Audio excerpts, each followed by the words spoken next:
Kako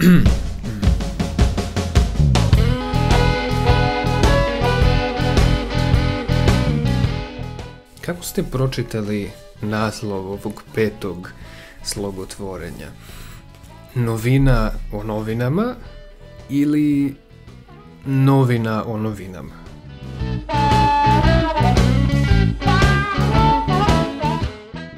Dobrodošli u još jednu, ovoga puta dvokraku, epizodu slogotvora.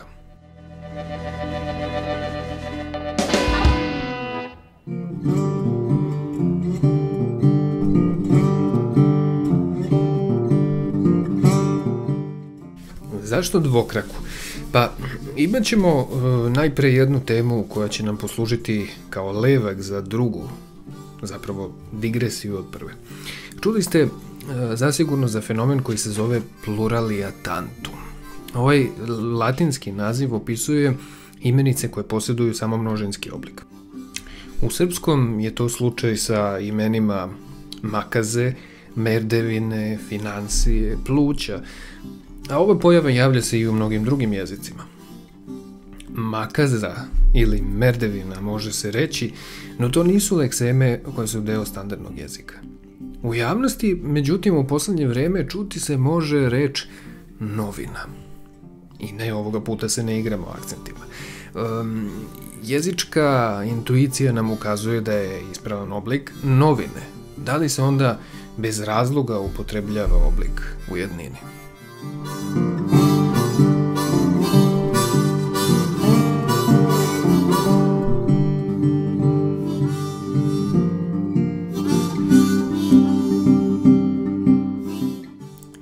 Ako prelistamo rečnik Matice srpske, shvatit ćemo da je i ovaj oblik mastilom otisnut na hartiji.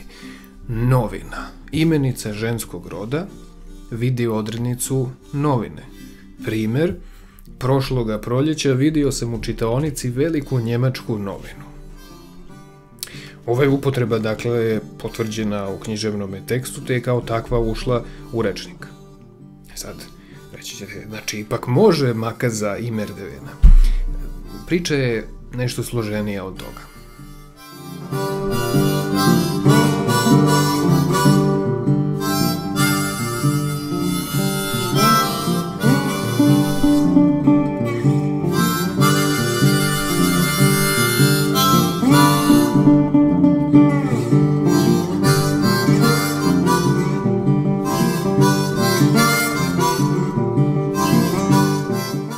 U pomoć pozivamo beležnice, odane saputnice novinara i skripta, odane saputnike studenata.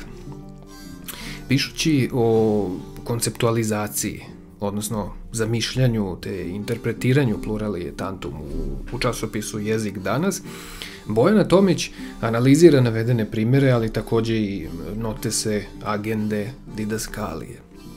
Za našu je priču koristan primjer beležnica, predmet koji sadrži ono što je napisano. Ko je u vezi s glagolom beležiti? Koji je u vezi s beleškom, odnosno onim što je napisano? Najčešće se naime koristi množinski oblik ove posljednje imenice, te tako govorimo hvatati beleške ili pozajmiti beleške. Imenice poput ove koje se prirodno češće upotrebljavaju u množini, iako imaju jedninu, nazivaju se plurativima. Premda autorka ne analizira leksemu novine, moglo bi se reći da se i u tom slučaju radi o sličnom procesu. Novine, kao predmet koji sadrži ono što je novo, neodređenije su i samim tim se većma koriste nego oblik u jednini koji je prijemčiviji za formulacije u kojima se govori kome neka novina pripada ili o čijoj glavi radi. Tada joj se značenje sužava, postaje određenije.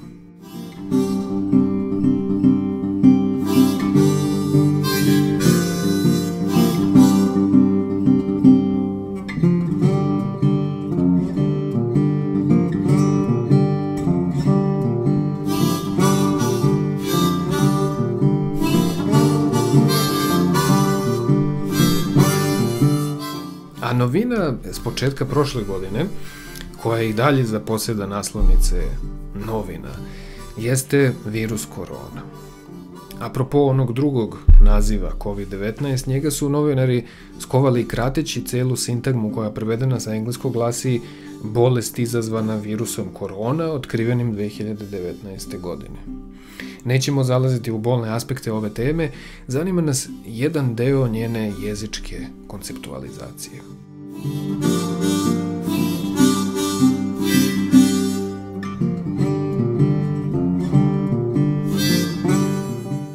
Sećate se možda prošlogodišnjeg niza različitih vrsta preporuka studenata i alumnista Filološkog fakulteta Univerziteta u Beogradu, kao i nekih javnih ličnosti, koji je za naziv imao koronarno čitanje.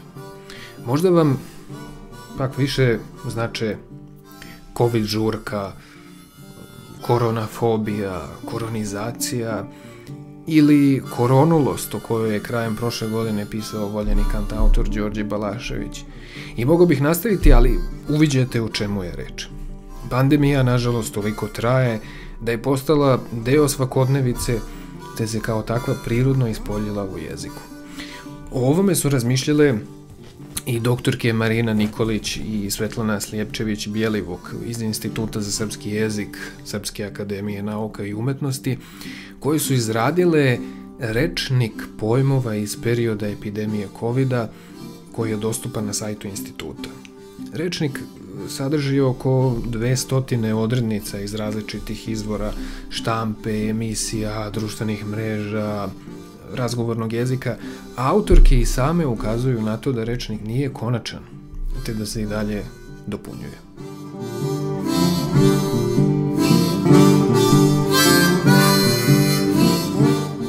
Ovakav zbir ispoljenih misli zacelo olakšava poimanje zamaha i proporcija jedne pojave, a time njeno bolje shvatanje. Do sljedećeg slušanja, slogotvorni pozdrav!